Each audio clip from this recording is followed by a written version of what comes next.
लोग बस गए होंगे जब लोग बस गए। उनको कौन है? तो महेंद्र ने क्या करा, वो कुछ तो कर नहीं पाया उसमें, जीत तो गया था वो पर हटा तो पाया नहीं। हाँ हाँ हाँ। तो उसने क्या बोला, भाई तुम मेरे से रजिस्टर ले लो, लीज डीड कर लो मतलब, अच्छा अब मुझे 500 रुपये महीना दो।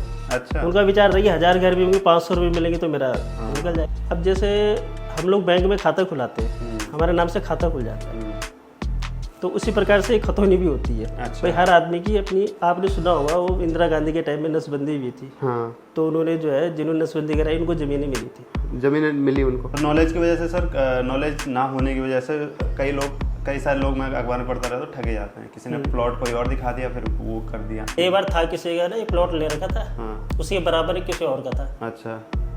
तो उसी के प्लॉट में जो 3 मंजिला मकान बन गया। हाँ हाँ हाँ। और इस चीज़ का भी ध्यान रखें कि हर साल प्रॉपर्टी में जाके ये देख लें कि कब कि वो बोर्ड है कि नहीं है। अच्छा अच्छा कई डीलर क्या करते हैं, वो उखाड़ देते हैं, बेच देते हैं। अच्छा अच्छा। मान लो कोई ज़मीन 10,000 रुपये गवर्नमेंट ने कर रखा है, बिको 25,000 के लिए, हाँ। तो 15,000 सारा वो ब्लैक में चला गया। ऊपरी का मतलब अगर आपकी ज़मीन में से नीचे से तेल या सोने की खदान निकलती है तो वो सरकार की है। अच्छा, वो सरकार है। हाँ, उसके नीचे के जो संसाधन है हाँ हाँ। सब सरकार के हैं। पर ऐसा नहीं हो सकता कि जैसे पिक्चरों में दिखाते हैं कि ले गए, अंगूठे मार दिए, हाँ हाँ। गुस्से में किसी ने पकड़ ही लिया, खा पी के पकड़ लिया। डीलर ही कभी खाए पिए हुए रहते हैं, कभी कोई बात हो जाए तो वो केस भी होता है। अब पहले वाली बीवी बोलती है मैं लीगल हूँ, और सेकंड वाली पे उसका प्यार ज़्यादा होता है। मान लो सेकंड वाले के नाम पे रजिस्ट्री कर दी, 20 साल 25 साल, अच्छा। आजीवन, पीढ़ी दर पीढ़ी, हाँ, पीढ़ी दर पीढ़ी। पीढ़ी दर पीढ़ी। अच्छा। मैंने देखा है कई बुढ़े केस लड़ते लड़ते चले गए, अब उनका बेटा भी जाने की कगार में। अच्छा। जंगल की जमीनों में मजार बहुत बन रही थी, तो मजार क्या ऐसा बना सकते हैं कहीं पे भी, कोई सा भी? ये जितनी भी है, आपने देखा हो किसी ने 100 गज जमीन खरीदी, अगर उसमें मजार बनाई है तो वो नहीं टूट रही कोई सी भी।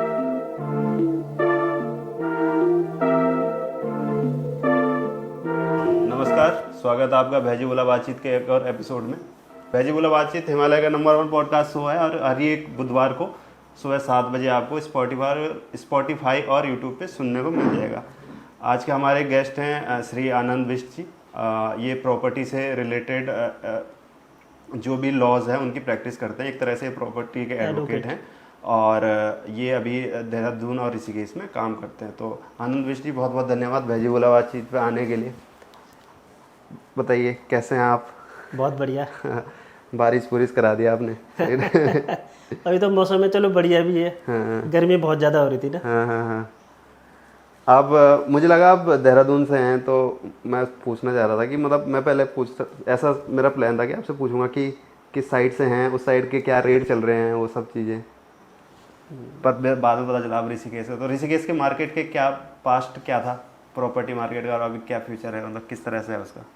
पास्ट में तो खैर ये था कि पहले तो ऋषिकेश की रजिस्ट्रियाँ बंद थी, मतलब ना बंद थी क्योंकि विवादित नंबर था। अच्छा, पूरा ऋषिकेश? क्योंकि लगभग पूरा 276 नंबर खसरे में ना। अच्छा। तो महेंद्र ने क्या करा था, ये 99 साल की लीज में लिया था। अच्छा। जब लिया था, कौन सा महंत?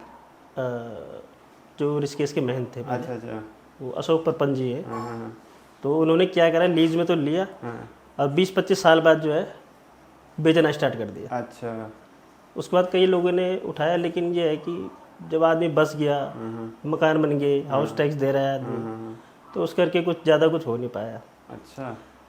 अभी रिसेंटली एक केस होता, बनखंडी है एक वहाँ पे जगह, तो काफ़ी लोग बसे हुए हैं वहाँ पे, और गरीब तबके के भी हैं, अमीर के भी हैं, पूरा घना इलाका है मतलब। अच्छा। तो उसमें वो जीत तो गए थे वो, हाँ।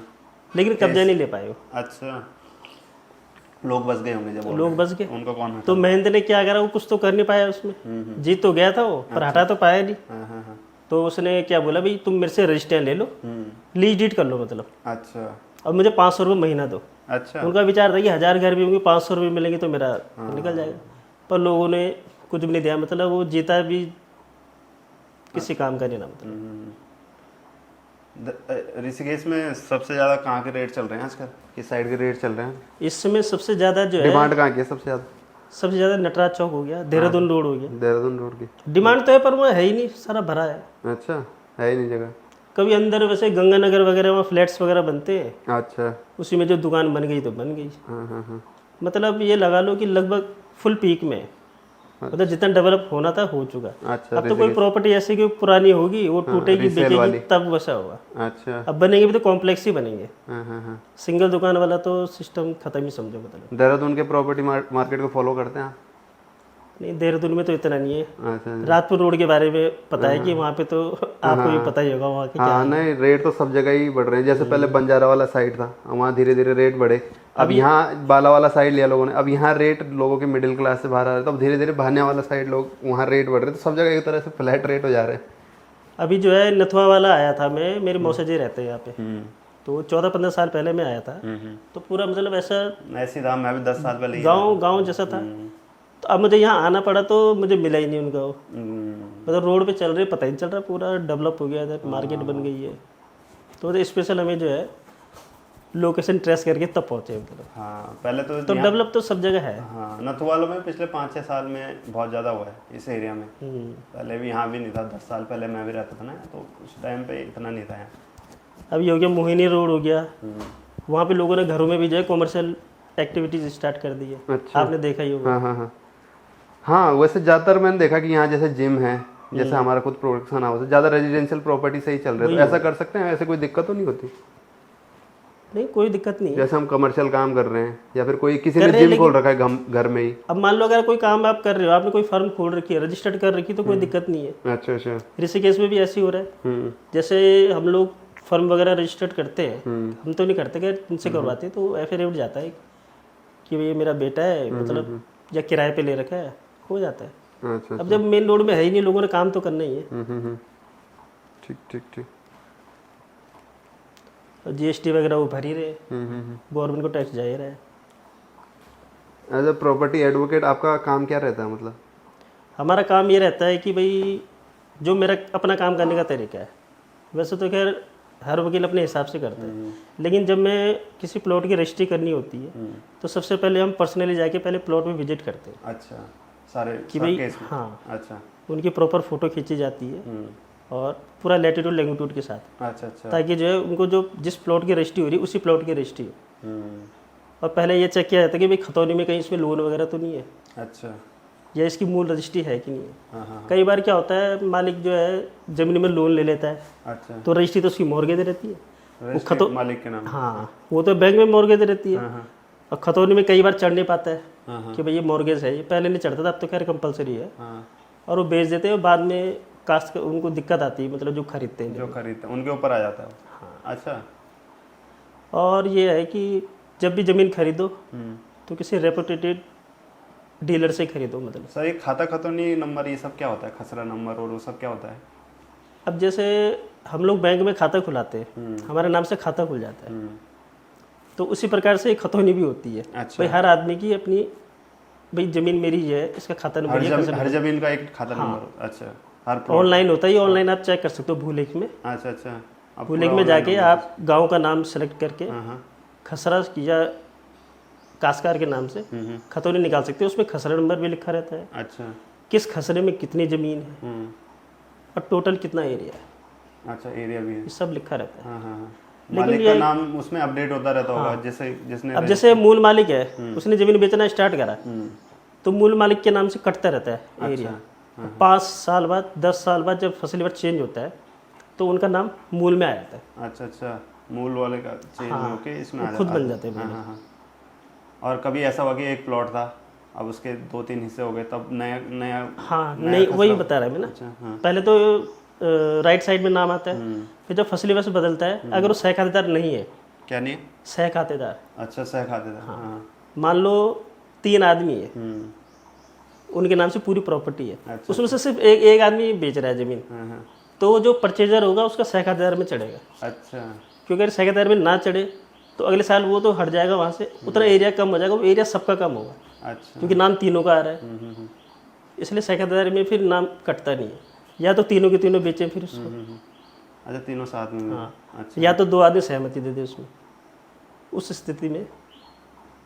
और सर, ये क्या होती है पट्टे की ज़मीन? क्या होती है पट्टे की, जो बोलते हैं कि पट्टे की ज़मीन है? पट्टे की ज़मीन जैसे पहले आपने सुना होगा, वो इंदिरा गांधी के टाइम में नसबंदी हुई थी। हाँ। तो उन्होंने जो है, जिन्होंने नसबंदी कराई, उनको ज़मीनें मिली थी। ज़मीनें मिली उनको? हाँ, नसबंदी कराने। अच्छा। तो और कुछ गरीब लोग थे, एससी वगैरह या अनुसूचित जनजाति वाले, बोक्सित जाति वाले जो होते हैं, तो उनके भले के लिए क्या किया गया कि उनको ज़मीनें दी गई कि भाई आप इस ज़मीन में रहो और इस ज़मीन में खेती करो, क्योंकि एससी और इन पे कभी जमीनहीन थे पहले से ही ना। हाँ। पट्टे की ज़मीन में क्या होता है कि सरकार ज़मीन तो देती है लेकिन कंडीशन अप्लाई होती है कि भैया जिस बंदे को दी जा रही है, एक तो ज़रूरतमंद होना चाहिए, वो मकान बना के रहे। जो पार्टीशन से आए उनको भी मिली थी विभाजन के बाद? उसका तो मालूम नहीं मैं। उनको केवल रेफ्यूजी क्वार्टर मिले, ये तो पता है, ऋषिकेश में भी है, तिलक रोड में। तो उनको ज़मीन तो नहीं मिली खेती के लिए, लेकिन रहने के लिए मिली। मेरे ख्याल से 10 बाई 20 या 10 बाई 10 के कमरे मिले उनको। अच्छा। तो कृषि वाली भूमि तो नहीं मिली, लेकिन इनको मिली है जो बोक से थे, नसबंदी वाले थे। अच्छा। अब क्या था, उस समय जमीनों के रेट तो इतने थे ही नहीं और कई लोगों को जरूरत नहीं थी, उन्होंने छोड़ दी जमीन। अच्छा। अब उस जमीन, अब जब जमीन जब मौके पे है ही, तो आसपास के लोग उसमें कब्जा कर लेते हैं। हाँ। या भू माफिया हो गए, वो कब्जा कर लेते हैं। बाद में उनको जमीन मिलती नहीं, क्योंकि बाप दादा मर जाते हैं, बेटे पोते जो है चक्कर काटते रहते तहसील लोग, यार हमारी ज़मीन थी, हमारी ज़मीन थी। पर कानून की कमी की वजह से और फीस ना देने के कारण वो उनका कुछ हो नहीं पाता। अच्छा, कानून के नॉलेज की वजह से। ठीक। तो नॉलेज की वजह से सर, नॉलेज ना होने की वजह से कई सारे लोग, मैं अखबार में पढ़ता रहा तो ठगे जाते हैं। किसी ने प्लॉट कोई और दिखा दिया, फिर वो कर दिया, तो या फिर किसी से पैसे ले लिए तो बाद में पता चला उसकी ज़मीन तो है ही नहीं, या फिर किसी और भी तरह के स्कैम होते रहते। तो प्रॉपर्टी की डीलिंग के टाइम पे सर किस तरह से लोगों को ठगा जाता है, मतलब क्या क्या? अब मान लो, अब ठगा क्या जाता है, जो मूल काश्तकार होता है जिसके नाम पे ज़मीन होती है, एक्चुअल में वो नहीं ठगता है, उससे प्रॉपर्टी डीलर या भू माफिया ज़मीन खरीद लेते हैं। अच्छा। मान लो 10 बीघा ज़मीन है, हाँ। 10 बीघा उसने ज़मीन खरीद दी, प्लॉटिंग कर दी, हाँ। नक्शा काट दिया, लेकिन नक्शा काटने के बाद में 10 बीघा ज़मीन नहीं होती है। अच्छा। क्योंकि लगभग 1.5 से 2.5 बीघा ज़मीन रास्ते में चली है। हाँ, रोड में चल जाती हैं। उसने बेच दी, खत्म हो गई ज़मीन। उसके बाद भी काश्तकार के पास 2.5 बीघा ज़मीन बची हुई है। अच्छा। वो काश्तकार से रजिस्ट्री लेते रहते हैं। हाँ। अब अगर इस दौरान अगर वो भू माफिया या जो डीलर है उसके मन में अगर कुछ लालच आ जाए, तो मान लो उसने एक प्लॉट जापान वाले को बेचा। अच्छा। उसे पता है इसने आना तो है नहीं 10-20 साल तक, हाँ। उसको पैसे की नीड थी, कहीं पैसा लगाना हो, वो किसी दूसरे बंदे को वही ज़मीन दिखा के अच्छा। काश्तकार से रजिस्ट्री करवा देगा। अच्छा। जो रास्ते वाली ज़मीन बची हुई है, अब कागजों में तो ज़मीन बची हुई है। अच्छा, जो रास्ते पे है जमीन। हाँ। अच्छा। रास्ते वाली ज़मीन तो अलग हो गई ना, हाँ। जो 1.5-2.5 बीघा ज़मीन थी वो अलग होगी। अब कागजों में तो ऐसा लग रहा है कि है ज़मीन, हाँ। दाखिला भी हो जाता है। अच्छा। अब डीलर भी सोचता है ठीक है अभी कर लेता हूँ, इस पैसे को 4 गुना 5 गुना कर दूंगा, 10 साल बाद वो आ भी गया तो पैसे वापस दे दूंगा या डबल करके दे दूंगा। लेकिन होता क्या है कि कुछ हो नहीं पाता है। अच्छा। वो फंसता चला जाता है कई उसमें। तो बाद में वही आता है, वो लड़ते झगड़ते तहसील के चक्कर काटते हैं, बाद में वो बोलेगा भाई तू मेरे पैसे ही दे दे। अच्छा। तो उनको किस्तों में देते, तो इस प्रकार जो है, और वो भी पूरे नहीं देते या देते ही नहीं है। तो जैसे कोई ज़मीन ले रहा है तो स्कैम से बचने के लिए उसको किस चीज़ का ध्यान रखना पड़ता है? उसको इस चीज़ का ध्यान रखना चाहिए कि पहले तो खतौनी जो है, अब जैसे मैं एडवोकेट हूँ, मेरे को दिखा दे, एडवोकेट को दिखा दे भाई इसमें लोन तो नहीं है, या पर्टिकुलर एक ही खाते में कई बार क्या होता है 4-5 खसरे होते हैं, तो उसको सदरे से मिलान करें। अच्छा। सदरा भी कौन सा, जो राजस्व का सदरा होता है कि भाई ये खसरा इस जगह पे है। अच्छा। कई बार क्या होता है, अब लोग किसी के पास भी चले जाते हैं तो वो देखता है यार इस खसरे में ज़्यादा ज़मीन है, उसी से रजिस्ट्री कर दी, पता चला कि उसका खसरा कोई और ही था। अच्छा। हाँ, ऐसा बहुत बार केस होता है। हाँ। तो इसमें बाद में दिक्कत आती है ये चीज़ें। अच्छा सर, किसी और की ज़मीन है, वहाँ किसी ने मकान बना दिया, अब फिर क्या बाद में फिर क्या होता है? कोर्ट को होता है सर, किस तरह से आता है? एक बार था किसी का ना एक प्लॉट ले रखा था, उसी के बराबर ही किसी और का था। अच्छा। तो उसी के प्लॉट में जो 3 मंजिला मकान बन गया। हाँ। अब वो आया देखा मकान बन गया। अब क्या हो सकता है? अब यही होगा कि जो दूसरा होगा उसको अपनी ज़मीन दे दे, अगर सेटलमेंट करना चाहे सेटलमेंट हो जाता होगा। अच्छा। तो क्या करेगा आदमी? मजबूर है। अच्छा, बगल वाली ज़मीन दे देगा ऐसे? बोलेगा तू मेरी वाली ले ले। अच्छा। या कई बार होता है 2-2 बार जैसे ज़मीन बिक जाती है, जैसे मैंने अभी बताया, 2-2 बार भी। एक ने बना दिया, तब दूसरा आता है, तब उसको पता चलता है कि मेरे साथ धोखाधड़ी हो गई है। और डीलर क्या करता है, डीलर हमेशा बचाव रहता है। अच्छा। क्यों? उसने रजिस्ट्री कराई मूल काश्तकार से, अपने आप वो गवाह बनता नहीं है रजिस्ट्री में, तो एक किस्म से बोलता हाँ मैं सेटलमेंट कराता हूँ, मैं बात कर रहा हूँ, इस तरीके से उसको जो उलझाता रहता है। तो उस चीज़ से तभी बचा जाएगा अगर आप उसी प्लॉट की आप फोटो भी खींचे और रजिस्ट्री होने से पहले या रजिस्ट्रेशन कम से कम बाउंड्री जरूर कर दे उसमें। क्या करते हैं? बाउंड्री, बाउंड्री, अच्छा अच्छा, हाँ। प्लॉट में बाउंड्री। लोग क्या करते हैं, सेफ में पैसे तो रख दिए, डिमार्केशन वाला, हाँ हाँ ताला मारा नहीं। हाँ हाँ हाँ। अगर आपने पैसे रखे हैं सेफ में, 10 साल बाद आप जाओ सोचो कि मेरे पैसे सुरक्षित है, तो मुझे नहीं लगता वो मिलेंगे। अच्छा, बाउंड्री मार दो, नहीं तो बाउंड्री demarcation मार तो दो, मार ही और इसमें आप बोर्ड भी लगा सकते हो कि ये ये जमीन जमीन इसकी है। बिकाऊ नहीं है, ये जमीन हमारी बिलोंग करती है, मोबाइल नंबर डाल दिया। अच्छा अच्छा, और इस चीज़ का भी ध्यान रखें कि हर साल प्रॉपर्टी में जाके ये देख लें कि कब कि वो बोर्ड है कि नहीं है। अच्छा अच्छा कई डीलर क्या करते हैं, वो उखाड़ देते हैं, बेच देते हैं। अच्छा अच्छा, और हर 6 महीने में अपनी खतौनी अपडेट करते रहे, चेक करते रहे। कई बार खसरे बदल जाते हैं, रकबा बदल जाता है, अच्छा, क्योंकि ज़्यादा समय अगर बीत जाए तो उसको सही कराने के लिए बहुत दिक्कतें होती है। ठीक ठीक ठीक।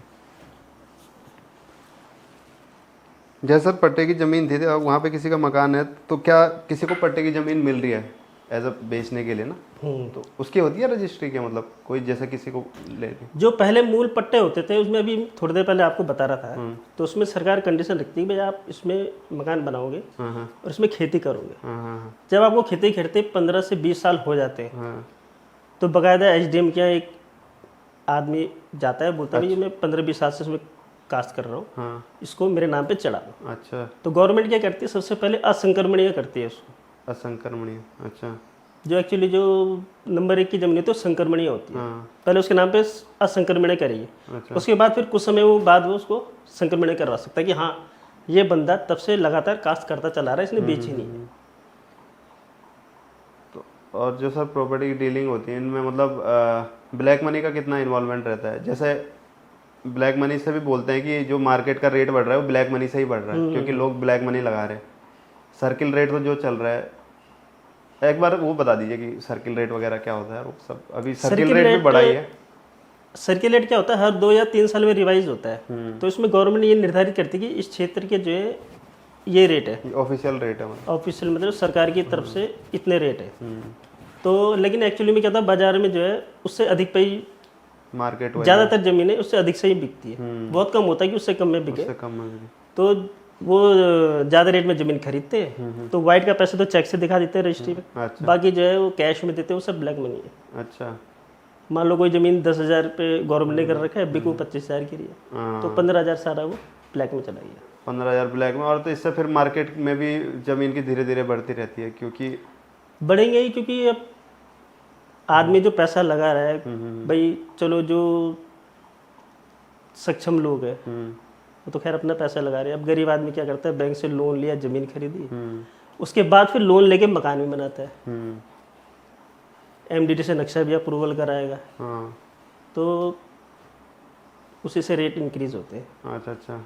तो सर सर्कल रेट वही होता है कि जो अगर कई माना जैसे अभी एयरपोर्ट बन रहा है, तो जैसे किसी एयरपोर्ट पे किसी का मकान, ये ज़मीन है, तो सर्कल रेट का ही मिलता है कि उसका दुगना तिगना मिलता है?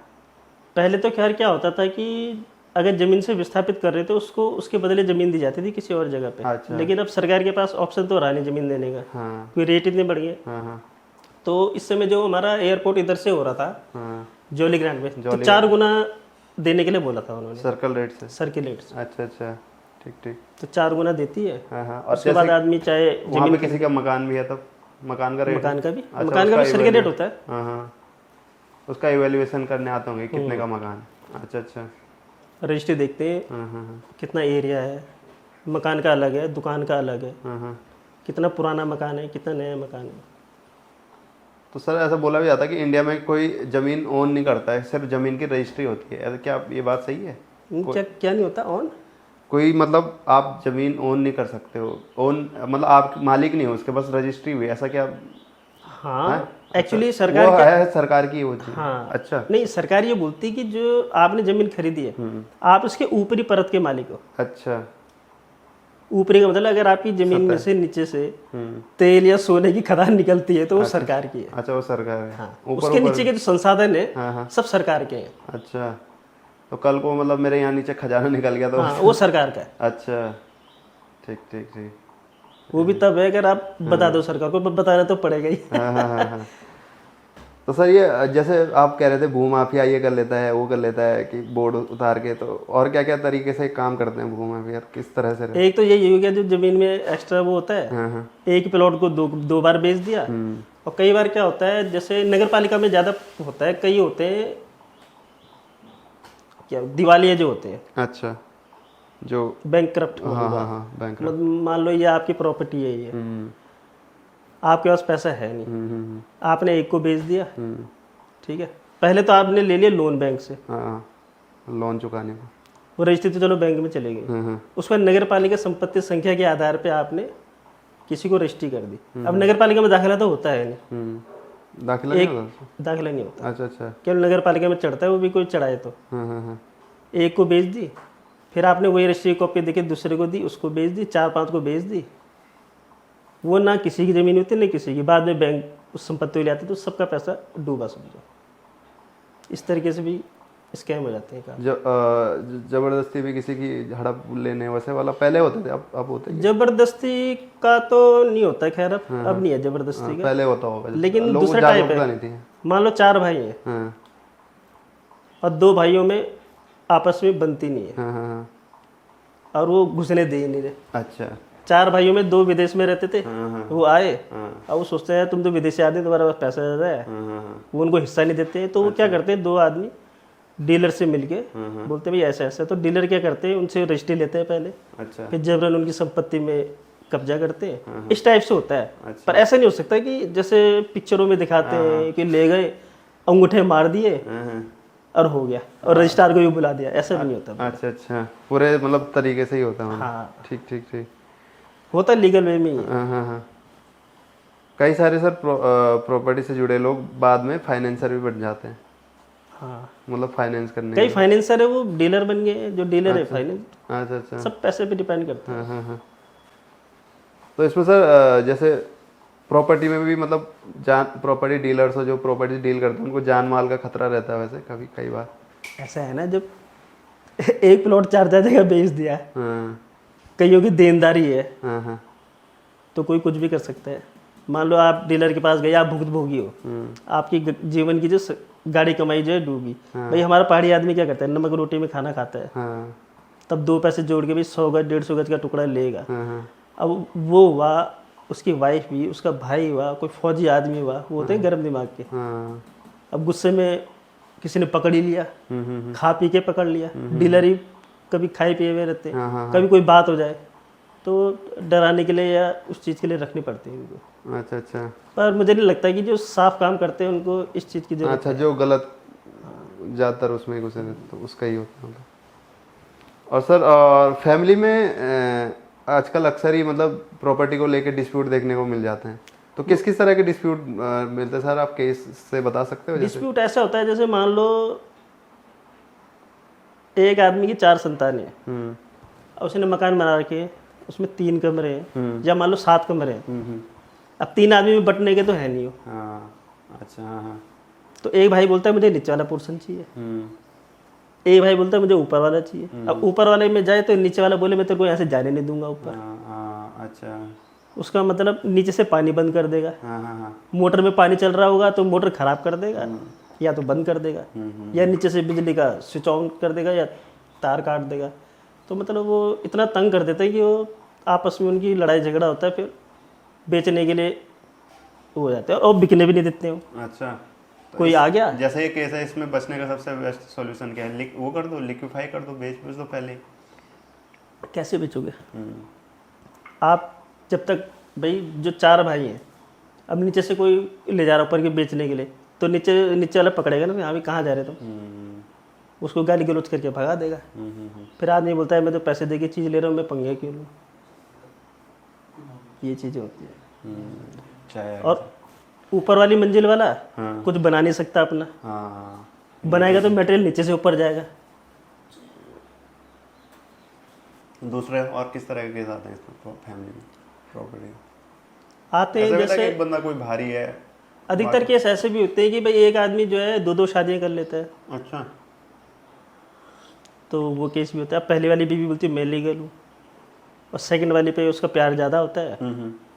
मान लो सेकंड वाले के नाम पे रजिस्ट्री कर दी, रह पहली वाली रही, तो ना तो पहली वाली छोड़ेगी, पहली वाली इसलिए छोड़ेगी क्योंकि लीगल है, दूसरी वाली इसलिए छोड़ेगी कि मेरे नाम पे रजिस्ट्री है। और पहली वाली के होते हैं बच्चे बड़े बड़े, वो ऐसे होते हैं, वो बाप को भी कूट दे, दूसरी माँ को भी कूट दे, हाँ और दूसरी माँ के बच्चों को भी कूट दे। अच्छा, होता है ऐसा कहीं? हाँ। हाँ पर वही होता है कि किसी के पास कागज नहीं है और किसी के पास वो नहीं है। किसी की चलती नहीं है, किसी को। और कई बार सर ऐसा भी केस होता है कि एक भाई यहाँ काम कर रहा है, एक भाई बाहर कर रहा है, तो यहाँ वाले भाई नहीं अपने वो बाहर वाला वहाँ से पैसे भेजता रहा हाँ कि ज़मीन खरीदो। अब बाहर वाला क्या बोलता है कि भाई तो अपने नाम पे कर ले। अच्छा हाँ हाँ होता ही है भाई, जो बाहर रहता है वो यहाँ के रजिस्ट्री तो करेगा नहीं, पैसा उसने भेज दिया, रजिस्ट्री करनी भी जरूरी है। आने होना जाना। भाई ने अपने नाम पे रजिस्ट्री कर दी हम्म, और रेट हो गए इतने अनाप शनाप की दूसरा भाई फिर बाद में रजिस्ट्री न दे। और गलती से अगर खुदा ना खास्ता वो चला गया दुनिया से तो इसकी वाइफ और देंगे नहीं उसको, अच्छा अच्छा क्योंकि झगड़ा तो लेडीजों का ही होता है ज़्यादातर। प्रॉपर्टी के झगड़ों से फैमिली पे आपस में कितना प्रभाव पड़ता है इसमें? बहुत पड़ता है। अब एक भाई ज़्यादा कमा रहा है, एक भाई कम कमा रहा, तो आपको पता ही है कितना फ़र्क पड़ सकता है। हाँ कई बार क्या होता है, एक भाई दूसरे भाई का शोषण समझ लो या काम करवाता है कि यार भाई जरा वहाँ चले जाए, चले, सोचता है मैंने इतना काम करा, सब कुछ मैंने करा, तूने पैसे ही तो लगाया, देख रेख मैंने करी, तो वहाँ पे भी झगड़ा हो जाता है। इस चीज़ में कुल मिला के कंसल्टेशन की कमी है, मतलब कंसल्टेशन इस कंसल्टेशन का तो खैर कुछ नहीं है इसमें, ये तो पारिवारिक मामले हैं, नहीं तो उसके बाद भी सुलझाने के लिए मतलब कंसल्टेशन वो होती है वैसे प्रॉपर्टी से रिलेटेड होती तो है, पर कहाँ करते हैं, वो आते ही नहीं कोई। अच्छा, कुछ जिसको समाधान दर्द नहीं होता आता? है, जिसको दर्द होता है, भाई एक भाई के नाम पे रजिस्ट्री है, जिसने पैसा लगा रखा दर्द उसको हो रहा है, अच्छा तो भागता भागता तो कोर्ट में वो आएगा ना। पता चल रहा है उसने जमीन के लिए पैसे भी दिए, उसके नाम पे रजिस्ट्री नहीं है, वकीलों की फीस भी वो दे रहा है, कोर्ट की चक्कर भी वही काट रहा है, और काम का नुकसान भी उसी का हो रहा है। तो काफ़ी हमारे सिस्टम में भी थोड़ा कमी है। अच्छा, तो प्रॉपर्टी केस वैसे सर लंबे ही चलते हैं, ऐसा क्यों? मतलब बहुत ज़्यादा सिविल के केस सिविल में लंबे ही चलते हैं, कितने? 20 साल 25 साल, अच्छा, आजीवन, पीढ़ी दर पीढ़ी, हाँ पीढ़ी दर पीढ़ी। पीढ़ी दर पीढ़ी। अच्छा, मैंने देखा है कई बुढ़े केस लड़ते लड़ते चले गए, अब उनका बेटा भी जाने की कगार में। अच्छा, पर जो भी मैटर है सुलझते वो टेबल में बैठ के ही, कितना भी लड़ लो आपस में, मतलब कंसल्ट वो करके, मतलब ये एक किस्म से समझ लो कोर्ट की लड़ाई नहीं होती, ये ईगो की लड़ाई होती अच्छा अच्छा। है।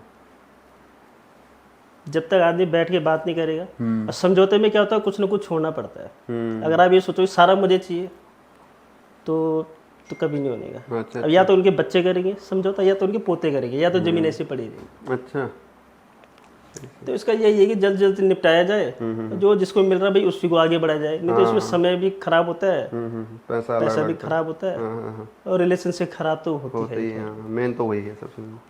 तो हम तो यही कोशिश करते हैं कि भाई समझौते के आधार पे जितना निपट जाए, कोर्ट कचहरी तक हम बहुत कम जाने देते हैं। मतलब ठीक ठीक ठीक सर, जो अभी वो केस उत्तराखंड में बहुत आ रहे थे कि जंगल की जमीनों में मजार बहुत बन रही थी, तो मजार क्या ऐसा बना सकते हैं कहीं पे भी, कोई सा भी? एक्चुअली क्या है, ये धार्मिक मुद्दा है किस्म से। अच्छा, अब भाई कहीं मजार चल रही होगी तो हम लोग हिंदू लोग तो कहीं पे करते नहीं कि भाई पाप चढ़ जाएगा, ये हो जाएगा। और सबसे बड़ी बात होती है, मेरी अपनी ज़मीन में तो मजार बन नहीं रही होती, ना आपकी ज़मीन में बन रही है, वो बन रही है जंगल में। जैसे आजकल बहुत केस आ रहे हैं कि 200-300 हेमल ये वो सब। तो ये जितनी भी है, आपने देखा हो किसी ने 100 गज जमीन खरीदी, अगर उसमें मजार बनाई है तो वो नहीं टूट रही कोई सी भी।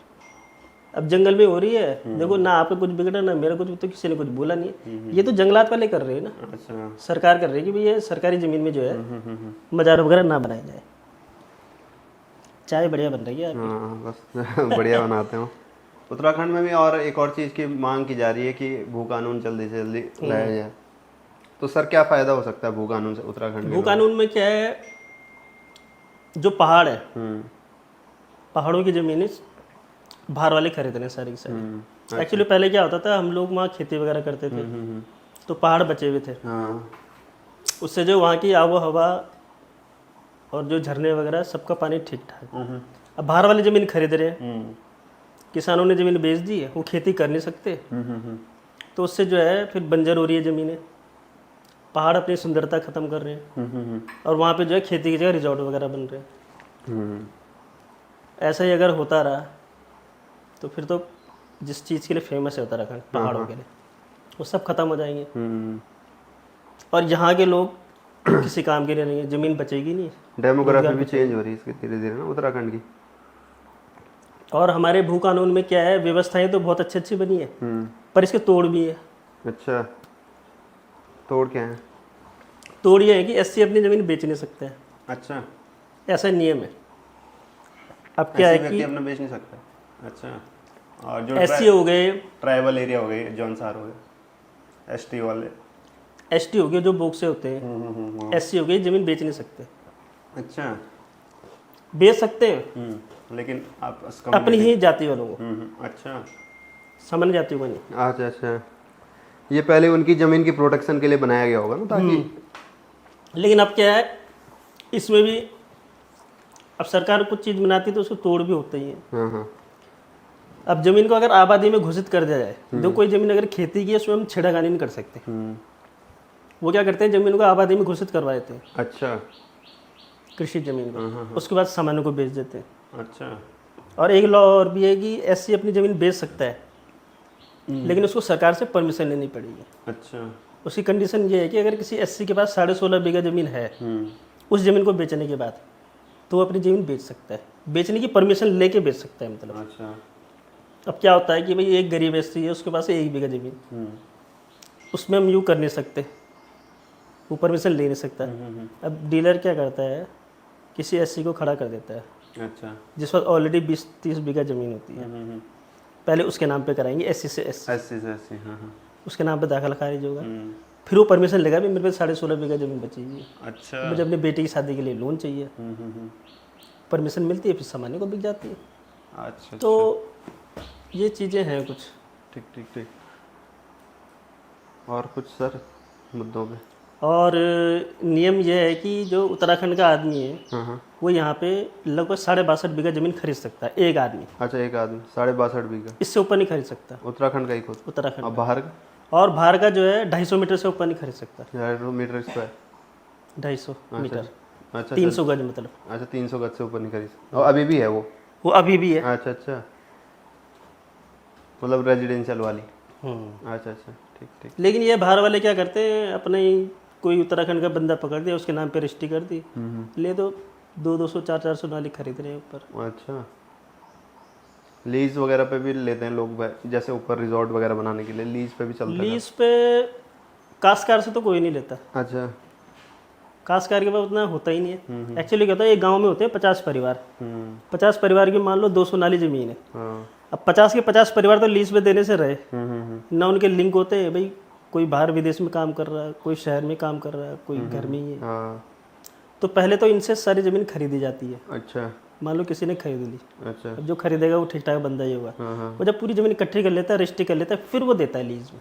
मतलब एक्चुअल जो पार्टी जिसको मिलना चाहिए लीज का फायदा, उसको नहीं मिलता। अच्छा अच्छा, ठीक ठीक, जिसको मतलब गाँव ये जो बिजनेसमैन वगैरह वही फ़ायदा उठा पाते हैं। अच्छा अच्छा, जिसकी जमीन है उसको नहीं मिल पाता। ठीक ठीक ठीक। पहाड़ों में रोजगार नहीं है, लोग बाहर रहते हैं, तो लोग ज़मीन बेचने के लिए मजबूर रहते हैं अपनी। हाँ सर, कोई है मतलब कोई कपल है, उनका डाइवोर्स हो गया, तो उसमें प्रॉपर्टी का भी हाफ हाफ होता है, क्या होता है उसमें? डिवोर्स में अगर फिर उनका डिवोर्स ही कर दे, उसके बाद तो उसको मिलता है भरण पोषण भत्ता। क्या मिलता है? भत्ता, भत्ता, एलिमनी। अच्छा, प्रॉपर्टी का कुछ? प्रॉपर्टी का तो नहीं मिलता। अगर प्रॉपर्टी का तो कुछ नहीं मिलता है, लेकिन उसमें भी वो है कि भाई मान लो डिवोर्स हो गया, वाइफ की लड़की है साथ में, अब वो बड़ी होगी, फिर वो बाद में डालेगी भैया मेरी बेटी के खर्चे बढ़ गए, अच्छा अच्छा, पैसे लेते रहेगी। हाँ हाँ, और अगर उसी लेडीज़ ने अगर दूसरी शादी कर ली, फिर उसको कुछ नहीं मिलता फिर। अच्छा अच्छा, दूसरी शादी करने में कुछ नहीं मिलता। अच्छा, क्योंकि फिर वो डिपेंडेंट रही नहीं ना वो, हाँ हाँ हाँ, जब तक शादी न करे तब तक। हाँ, बिना डिवोर्स के अलग रह रहे हैं, वो चीज़ अलग है, पर डिवोर्स में तो कुछ नहीं है।